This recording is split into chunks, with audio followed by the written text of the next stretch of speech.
ਲੋਕਾਂ ਨੂੰ ਲਾਰੇ ਲਾ ਕੇ ਵੋਟਾਂ ਲੈ ਕੇ ਝੂਠੇ ਬਣਨ ਵਾਲੇ ਲੀਡਰਾਂ ਤੋਂ ਮੈਂ ਆਪਣੇ ਲੋਕਾਂ ਨੂੰ ਸੁਚੇਤ ਕਰਦਾ ਹਾਂ ਆਪਣੀ ਕਵਿਤਾ ਦੀਆਂ ਕੁਝ ਲਾਈਨਾਂ ਨਾਲ।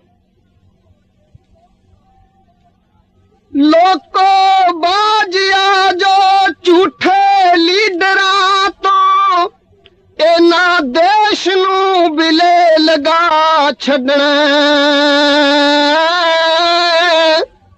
ਇਹਨਾਂ ਦੇਸ਼ ਦਾ ਕੁਝ ਵੀ ਛੱਡਿਆ ਨਹੀਂ, ਇਹਨਾਂ ਤੁਹਾਨੂੰ ਵੀ ਵੇਚ ਕੇ ਖਾ ਛੱਡਣਾ। ਇਹਨਾਂ ਰੱਜ ਕੇ ਸਾਡੇ ਅਰਮਾਨ ਖੋਹੇ, ਔਰਤਾਂ ਹੱਥ ਵੀ ਇਹਨਾਂ ਦਾ ਰੁਕਿਆ ਨਾ। ਬਾਵਾਂ ਚੁੱਕ ਕੇ ਅਸੀਂ ਜਾਂ ਹੱਕ ਮੰਗੇ, ਇਹਨਾਂ ਸਾਡੀਆਂ ਹੱਥਾਂ ਤੇ ਥੁੱਕਿਆ ਨਾ। ਅਸੀਂ ਆਪਣਾ ਸਮਝ ਕੇ ਵੋਟ ਪਾਈ, ਇਹਨਾਂ ਵੋਟ ਦਾ ਸਿਲਾ ਵੀ ਤਾਰਿਆ ਨਾ। ਸਾਨੂੰ ਮਹਿੰਗੀ ਉਬਾਲਿਆ ਦੁੱਧ ਵਾਂਗੂ, ਇਹਨਾਂ ਪਾਣੀ ਦਾ ਛਿੱਟਾ ਵੀ ਮਾਰਿਆ ਨਾ। ਇਹ ਤਾਂ ਦੇਸ਼ ਦੀ ਪੂੰਜੀ ਨੂੰ ਨਾਗ ਬਣ ਕੇ ਆਪੂ ਸਾਂਭ ਲੈਂਦੇ ਤੇ ਆਪੂ ਖੱਟ ਜਾਂਦੇ। ਵਾਅਦੇ ਕਰਦੇ ਨੇ ਕੱਚੇ ਮਹਿਬੂਬ ਵਾਂਗੂ, ਆਪੇ ਥੁੱਕ ਕੇ ਤੇ ਆਪੇ ਚੱਟ ਜਾਂਦੇ। ਕਾਰਖਾਨਿਆਂ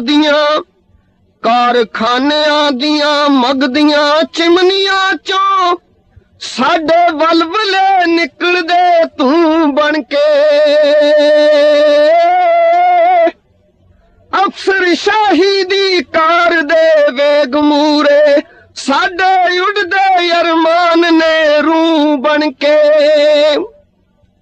ਸੀਨਾ ਜੋੜੀਆਂ ਨੇ ਹਿਰਦੇ ਸਾੜ ਸੁੱਟੇ, ਤੇ ਸੜੀਆਂ ਹੋਇਆਂ ਦੀ ਆਓ ਸੰਭਾਲ ਕਰੀਏ।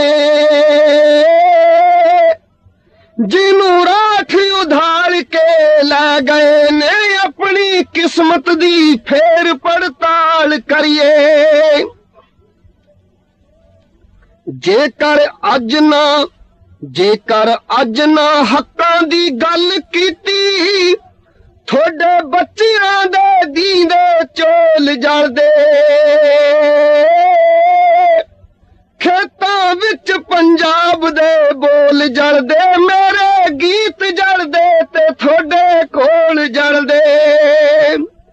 ਖੇਤਾਂ ਵਿੱਚ ਪੰਜਾਬ ਦੇ ਬੋਲ ਜਲਦੇ, ਮੇਰੇ ਗੀਤ ਜਲਦੇ ਤੇ ਤੁਹਾਡੇ ਕੋਲ ਜਲਦੇ।